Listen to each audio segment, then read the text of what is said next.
안녕하세요, 저스티스입니다. 이번 시간에는 노르망디 공 윌리엄의 잉글랜드 정복 이야기를 해보려고 합니다. 척박한 지형에서 살아가던 아시아의 유목민들이 식량을 구하기 위해서 말을 타고 내려와 중국 대륙을 약탈했듯이 유럽에서도 먹을 것이 부족했던 북방의 바이킹들은 배를 타고 내려가서 유럽 대륙을 약탈하고 돌아오곤 했습니다. 그러다가 약탈이 심해지면 돌아가는 것이 아니라 아예 정착해서 영토를 먹어버리는 패턴도 동아시아를 닮아있죠. 다만 차이점이라면 이동수단으로 아시아는 말을 사용했다는 것이고 촘촘한 강으로 연결된 유럽은 배를 이용했다는 것 뿐입니다. 이런 견지에서 보면 유럽이나 아시아를 굳이 구별하지 않아도 통사적으로 같이 파악할 수 있습니다. 여러분, 오늘도 알찬 내용으로 준비했으니까요. 재밌게 보시고 좋아요와 구독 까먹으시기 전에 꾹 누르면서 출발하도록 하겠습니다.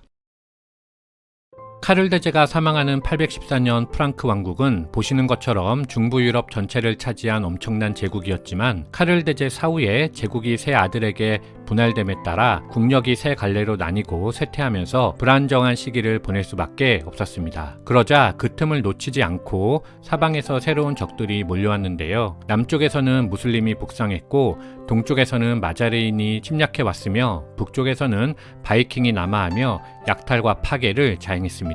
그 중에서 특히 북쪽에서 쇄도한 노르드인들이 유럽의 중심부에 가장 큰 타격을 주었습니다. 다만 여기서 약간 주의해야 하는 것은 노르드인과 노르만인의 구별입니다. 우리나라에서는 대부분 이해하기 편하게 노르만인으로 퉁쳐서 부르고 있고 같은 혈통이기 때문에 그것을 꼭 틀리다고만은 할 수 없지만 엄밀히 말하면 노르드인과 노르만인은 다른 사람들입니다. 그래서 이번 기회에 한번 구분해 보도록 하겠습니다. 먼저 일명 바이킹으로 불리는 노르드인은 스웨덴어로 북방에서 온 사람들에서 유래한 말로 영어로 하면 놀스맨이 됩니다. 주로 덴마크와 스웨덴 남부, 노르웨이 남부에 살면서 동쪽으로 러시아, 우크라이나, 벨라루스 등으로 진출해 일명 노르딕 국가를 건국하기도 했습니다. 아울러 서북쪽으로도 진출해서 그린란드를 넘어 캐나다 뉴펀들랜드까지 진출해서 콜럼버스가 태어나기 수백 년 전에 이미 아메리카 대륙을 발견한 사람들이기도 하지요. 하지만 무엇보다 중요한 것은 8세기부터 11세기에 걸쳐 유럽의 거의 모든 해역에 출몰해서 약탈을 자행했다는 점입니다. 이들이 주로 사용한 전술이 바로 적의 해안가에 기습적으로 상륙해서 마을을 약탈한 후 도망치는 히트앤드런이지요. 약탈을 빠르게 하기 위해서 바이킹의 배는 앞뒤 구분 없이 만들어지기도 했습니다. 그런데 바이킹들은 처음에는 히트앤드런 전술을 사용했지만 시간이 지나면서 점차 하천을 거슬러 내륙까지 진출하고 일정 영토를 점령한 후 정주하며 국가까지 만들었습니다. 그렇게 대륙에 정착한 노르드인들 중에서 대표적인 사람들이 바로 노르만인입니다. 노르만인은 9세기 후반 프랑스 북서부 해안을 습격하다가 10세기 초가 되면 프랑크 왕국 북부 생강 유역에 자신들의 정주지를 건설한 사람들을 부르는 용어입니다. 따라서 이들이 살았던 곳을 노르망디라고 부르는 것이죠. 제2차 세계대전에서 상륙작전이 펼쳐진 그 노르망디가 맞습니다. 그래서 엄밀히 말하면 노르만인은 노르드인과 그 지역 토착 갈리아인이 섞여서 구성된 민족으로 서로 다릅니다. 이 노르만의 후예들이 자신들의 뛰어난 항해술에 유럽 대륙의 선진 기병 기술을 접목한 후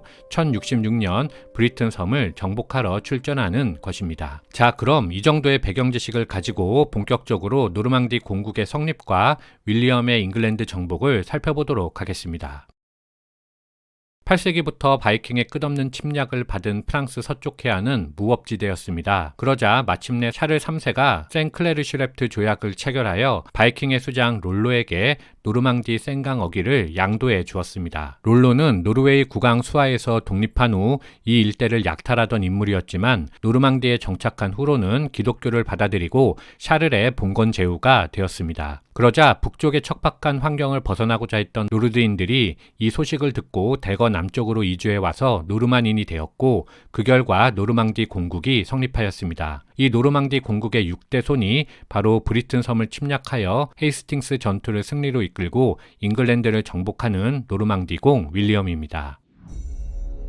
헤이스팅스 전투는 당시 잉글랜드 국왕 에드워드가 후사 없이 죽고 그의 처남인 헤럴드가 왕위를 차지하자 이에 노르망디공 윌리엄이 이의를 제기하면서 발생한 전투입니다. 윌리엄이 잉글랜드 왕위에 관심을 가진 이유는 윌리엄이 14살 때 노르망디로 망명했다가 돌아가던 에드워드를 알게 되었는데, 잉글랜드로 돌아간 에드워드가 훗날 잉글랜드 왕위에 올랐고 그는 아들이 없던 관계로 후계자로 윌리엄을 꼽았기 때문이었습니다. 이에 화답하듯이 윌리엄은 잉글랜드로 들어가서 에드워드에게 충성을 맹세하며 잉글랜드 왕위를 노렸는데, 1066년 에드워드가 사망한 후 헤럴드가 왕으로 추대되자 그 결과를 받아들일 수 없었던 것이었죠. 이것이 겉으로 드러난 헤이스팅스 전투의 이유인데요. 하지만 전쟁의 이유가 단순히 왕위 계승뿐이었을까 하는 의문이 들기는 합니다. 계승전쟁의 이면에는 대부분 경제적인 문제가 개입되어 있기 마련이기 때문입니다. 다만 이 부분은 설명하는 책을 아직 읽어보지 못해서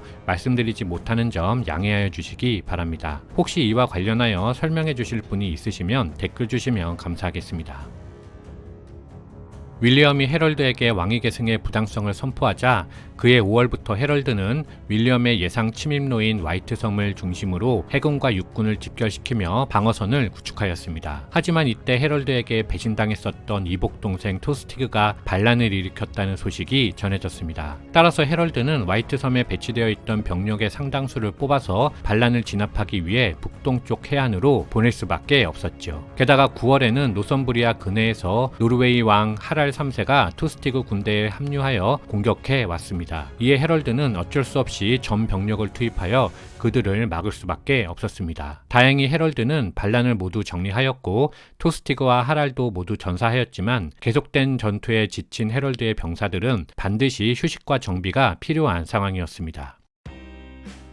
한편 윌리엄은 왕위 계승의 부당성을 선포한 후에 곧장 전쟁 준비에 들어갔고 1066년 8월 잘 정비된 함선과 병사들을 솜강 하구로 집결시켰습니다. 하지만 역풍 때문에 출전하지 못하고 1개월을 대기하는 바람에 사기가 떨어지고 전투력이 약해지고 있었는데 때마침 바람이 남풍으로 바뀌었고 윌리엄은 출항을 명령했습니다. 항해는 순조롭게 이어졌고 출항 다음 날 아무런 저항 없이 헤이스팅스 성을 점령하였습니다. 그러자 이 소식이 400마일 밖 요크에 있던 헤럴드에게 전해졌습니다. 헤럴드는 이때 큰 전투를 치른 지 얼마 지나지 않아서 출전이 불가능했지만 어쩔 수 없이 지친 병사들을 다독이며 남쪽으로 행군하였습니다. 이때 이미 패배의 그림자가 드리워져 있었던 것인데 두 군대가 최후의 결전을 치를 장소가 헤이스팅스 북쪽 구릉지대로 결정되었습니다. 물론 헤럴드는 이미 잉글랜드의 지형을 알고 있었기 때문에 600m가 넘는 산 등성이에 진을 쳐서 윌리엄 군대를 내려다보며 유리한 위치를 선점하였습니다. 반면 공격하는 윌리엄의 군대는 언덕을 올려다보면서 공격해야 했기 때문에 불리했습니다. 한편 무장 상태를 보면 헤럴드의 잉글랜드군은 약 1,000명의 근위대가 주축이었는데요. 그들은 철제 투구를 쓰고 쇠미는 옷을 입고 있었으며 칼, 창, 대형 도끼를 지니고 원형 방패까지 들고 있어서 무장이 잘 되어 있었습니다. 하지만 주력 부대인 잉글랜드 의용군은 전투를 치른 지 얼마 되지 않아 창이나 벌목용 도끼, 조잡한 돌도끼 등을 가질 수밖에 없었습니다. 이에 비해 윌리엄 부대는 전체가 8,000명으로 제1전열에 궁수 1,000명, 제2전열에 보병 4,000명, 제3전열에 기병 3,000명이 편제되었습니다. 이 중 주력 부대는 중무장 기병이었는데요. 원래 노르만인 부대는 보병 중심이었지만 대륙에 상륙한 후 선진 군사기술을 받아들여 중무장 기병대를 양성한 결과 주력 부대가 기병으로 바뀐 상황이었습니다. 전투 초반은 진지 문제로 인하여 윌리엄 군에게 불리하게 전개되었습니다. 높은 위치로 화살을 쏘다보니 정확도가 현저히 떨어졌고 중장 보병을 이용한 진격도 헤럴드의 방패벽이 쉽게 무너지지 않았기 때문입니다. 따라서 윌리엄은 새로운 전투 전략을 짜야만 했는데 이때 윌리엄이 시도한 작전은 가짜 공격 후 도망치는 전술을 통해 언덕 위에 있는 헤럴드의 군대를 밑으로 끌어들이는 것이었습니다. 몽골의 망구다이와 비슷한 전술이었는데요. 새로운 전략은 먹혀들었고 하루 종일 계속된 전투는 어둠이 깔린 후 헤럴드의 시신을 확인한 윌리엄 군의 승리로 끝났습니다. 이렇게 정보강 윌리엄이 탄생하였습니다. 이후 윌리엄은 곧장 런던으로 진군하여 1066년 크리스마스에 웨스트민스터 사원에서 잉글랜드 왕에 즉위하였고 이렇게 잉글랜드는 노르만인에게 정복되었습니다. 윌리엄이 잉글랜드 왕으로 등극한 후에도 헤럴드의 잔당들에 의한 반란은 지속되었는데 약 5년간의 반란을 정리한 윌리엄은 자신이 유럽 대륙에서 경험한 기독교와 봉건제를 이용해서 잉글랜드를 통치했습니다. 하지만 윌리엄은 자신의 통치 행위에 대한 교황청의 간섭을 허용하지 않았다고 하는데, 이런 점에서 보면 비록 몇백 년 후의 이야기이긴 하지만 튜더 왕가의 헨리 8세가 수장령을 통해서 교황을 배제하는 과감한 조치를 할 수 있었던 것 또한 이런 역사적 배경이 있었기 때문이 아닐까라는 생각을 하게 합니다. 아울러 윌리엄은 잉글랜드의 왕이었지만 노년의 대부분을 노르망디에서 보냈고, 잉글랜드의 통치는 자신이 믿고 있던 캔터베리 대주교 맹프랑크에게 맡겼다고 하는데요. 대신에 잉글랜드의 중요한 귀족들은 노르망디의 인질로 데려가서 반란이 일어나지 못하도록 조치했습니다. 고려의 기인 제도나 일본의 상킨 고타이와 비슷한데, 이렇게 보면 동서양의 역사가 많이 다른 것 같지만 비슷한 점도 꽤 많다는 것을 알 수 있죠. 섬이라는 특징은 양극단의 두 가지 문화를 만들어낼 수 있습니다. 하나는 대륙과 단절된 채 독단적인 문화를 형성하는 것이고, 다른 하나는 대륙의 문화를 받아들여서 복합적인 문화를 만들어내는 것입니다. 예를 들어 일본의 경우에는 당나라가 쇠퇴하자 9세기에 견당사 파견을 중지하고 이후 비교적 독자적인 문화를 발달시켜 갑니다. 반면 영국의 경우에는 정보강 윌리엄에 의해서 중세 유럽의 문화, 즉 기독교를 중심으로 한 봉건제를 받아들이며 복합적인 문화를 만들었는데, 이로써 브리튼 섬은 비로소 유럽 문화를 품은 섬나라로서 유럽의 일원이 되어서 오늘날에 이르게 되는 것이지요. 이상 마치겠습니다. 감사합니다.